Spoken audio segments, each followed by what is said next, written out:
Siyanamkela Avalanche of Grace, igama lam ndithenjiwe molweni.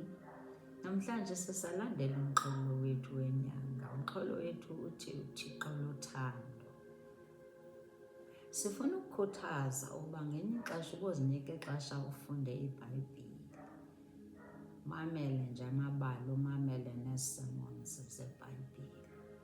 Ngoba ilizwi eli liyasikoroba, liyasivasa, liyasikoroba, liyasingcwalisa ilizwi likaThixo.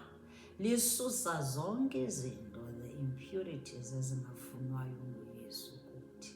Lisusa nje dawuthi, lisusa iminqweno, lisuse nemimona, lisuse nokuhleba ilizwi njengoba simane silifuna. Liyasikoroba, liyasitshintsha. Itsho iBhayibhile, itsho John 17 verse 17, ncwadi kaYohane weshumi elinesixhenxe, ivesi yeshumi elinesixhenxe, uYesu ethandazela abafundi bakhe pha, ethi bangcwalise ngayo inyaniso yakho. Ilizwi lakho liyinyaniso, ilizwi likaYesu liyinyaniso. uYesu ungulizwi. Yiyo loo nto kufuna silixabise ilizwi, ngoba uYesu uyasikoroba, utshintsha iimpilo zethu ngelizwi lakhe, amazwi awathethayo kuthi. Aphinde futhi uYohane weshumi elinesihlanu ivesi yesithathu athi nihlambulukile ngenxa yelizwi endilithethileyo kuni. Ulizwi uYesu Kristu. Xa sisoloko sithatha ixesha kububhizi bethu, sibhizi ndithi siyasebenza this and that, kodwa uzinike ixesha uthi ndihlambe. Xa umane ufunda nobufunda indumiso yokuqala, uyazihlamba njalo, ilizwi liyakuhlamba njalo. Hallelujah. We are grateful ngelizwi likaYesu. Ndingomnye walo oncedwe lilizwi, ncedwe lilizwi lakhe, ncedwe ukukholwa. Umoya wam ugcwele ukubulela ngoba ndiza kugugela kuYesu. Akho nto embi njengokuthi nje ugugele kude noYesu. Masizameni kanjani nasibuyele kuYesu. Impilo zethu nobomi bethu mabuphelele ezandleni zikaYesu Kristu. Ngapheleli kwenye indawo engazusakha, ngapheleli kwenye indawo nje engazusenzela nto. Asizeni kuYesu. Namhlanje sizawufunda ngothando. Uthando sesona sipho sikhulu. Love is the greatest. SeKorinte bokuqala ivesi isahluko seshumi elinesithathu. Sithi ivesi yokuqala, ndingafanelana ndithetha ngelizwi zabantu nezizithunywa zezulu, speaking in tongues. Uthi ngafanelana ndizithandaza ngeetongues. Uthando ke ndingenalo. Le ifuna siyipersonalize. Le ifuna upersonalize, ifuna ungajongi omnye umntu uthi hey abantu bana banathando. Sasoloko sakhomba, masiye kukhomba. Ake siyijonge, ake sithi sipersonalize ilizwi leBhayibhile. Funeka uthathe uzise kwenzela ukuthi lihlambe thina qala, malikorobe thina, litshintshe impilo zethu ilizwi kwi-end times. Ithi ke noba ndingathetha ngeelwimi zabantu nezezithunywa zezulu, lithi kodwa uthando ndingenalo, ndisuke ndaba yixina ehlokomayo necangce elikhenkcezayo. Nditsho njalo. Nasenze sijonge kuthi verse yesibini ithi ndingafanelana ndinabo nobuprofeto. Ndingumprofeti, ndiprofete, ndizazi iimfihlelo zonke, ndinako konke ukwazi. Ndingafanelana ndinalo lonke ukhono, ngokokude ndisuse iintaba. Uthando ke ndingenalo, andinto yanto. Thixo makasincede.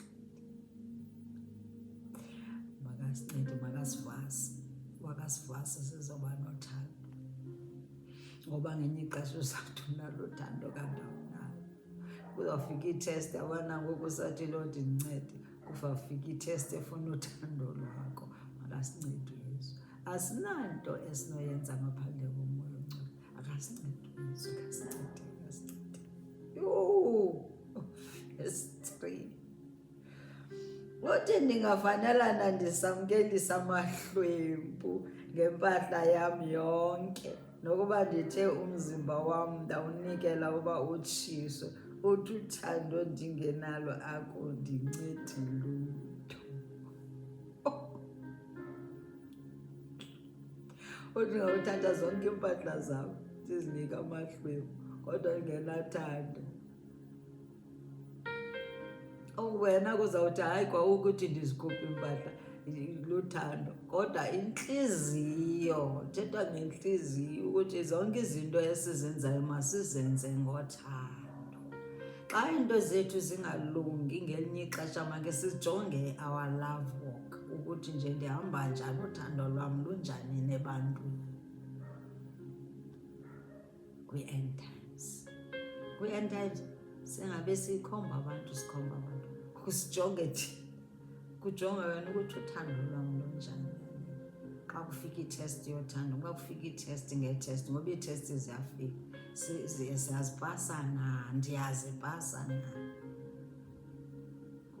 Verse 4, uthi uthando luzeka kade umsindo, luxele ngathi kuzawufika itest ezakwenza ukuthi ube nomsindo, uzotsho ube nomsindo, khangela uzawureacta kanjani kulaa nto. Uthando luzeka kade umsindo, alucaphuki ngespidi, alulilwa luphendula luba krwada, alulwa nabantu. Lunobubele uthando, thanda abantu, nobubele, mvuze uthando. Uthando alunamona, aluthi xa lubona into ezintle kwabanye abantu lizonda abantu. Uthando, khasincede uYesu sifunde, sifunde sizijikisise kuthi ujonge kuwe, ajonge komnye umntu ndixelele, izawunceda loo nto. Uthando alugwagwisi, aluzikhukhumisi, alukhukhumali, ukhukhumale, wayilo thando. Funa ukuthi ukhukhumale, considerate, jongela abanye abantu phantsi, ayilo thando. Alugwagwisi, beluzigwagwisa, yabo. Thetha nathi elizwe eli, thando lijonga mna, jonge mna, siyacela Yesu sincede. Verse 5, alukhukhumali, alwenzi uzintloni, alufuni okokwalo lodwa, alujonganga wena wedwa, lujonge isikosi, akho selfish uthando, cingela nabanye abantu uthando. Verse 6, alucaphuki. Ezinto ezizazicapukisa ezininzi, abantwana bayacaphukisa. Abona xa umama unabantwana, akuthi uthando luthi alucaphuki. Uthando ufuna unyamezele nangabathini, nababenzani abantwana nabazukulwana bethu, balucaphuki. Alunanzondo uthando, aluvuyeli kungalungisi, luvuyisana nenyaniso, lunenyani uthando, luvuyisana nenyaniso. Sincede uYesu. Verse 7, luthwala into zonke uthando, lukholwa zinto zonke, luthemba into zonke, lunyamezela into zonke. Lufuna ukuthi unyamezele, sinyamezele zonke izinto ezimnandi nezimbi, ezibuhlungu, ezikrakrayo neziswiti, sizinyamezele. Uthando. Verse 8, uthando aluze lutshitshe, nokuba ke ziziprofeto ziya kubhangiswa, nokuba ziilwimi ziya kupheza, nokuba kukwazi kuya kuphuthiswa, kuba siyazi ngokuyinxenye, siprofeta ngokuyinxenye. Thando alubhangiswa, alubhangiswa lupheli. Verse 10, xa kuthe kwafika okuzalisekileyo kuya kwandula ukuphuthiswa okuyinxenye.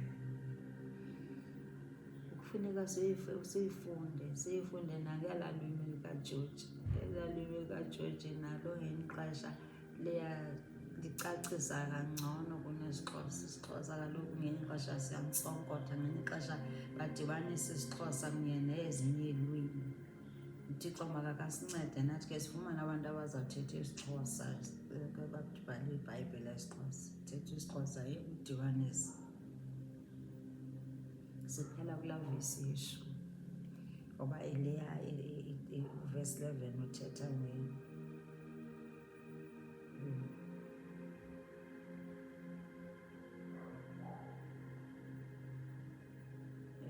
sasibili phaya kulaa vesi yeshumi. Senze i-introspection. Oh Yesu sincede. Ezi mazikhe zijike ibe zii-prayer points zethu. Akululanga xa kuthethwa ngothando, kuthethwa ngento encinci. Yabona ukuthi utshile kwathiwa nje it's the greatest. Zinintsi ke ezaa zinto ezibaliweyo phaa, ukuthi lungaphezu kokholo, lungaphezu kwe-peace and zonke ezinye izinto, lungaphezu kwazo. Asincede uYesu, makasincede. Siyabulela kakhulu. Kufuneka ke siyakhuthazana njalo uba masikhe sizinike ixesha sifunde iBhayibhile. Xa ufunda iBhayibhile, naxa umamela amasemonzi, ilizwi liyakuvasa njalo. Uzibona nawe ngoku uzubuza ukuthi hayi ndandingathanda abantu, ndandizonda abantu, ndinekratshi, ndiconsited. Kanti uvaswe lilizwi, likuvasile ilizwi likaYesu, uvaswe lilizwi likaYesu Kristu. Nkosi kakhulu. God bless you. We love you. Jesus loves you.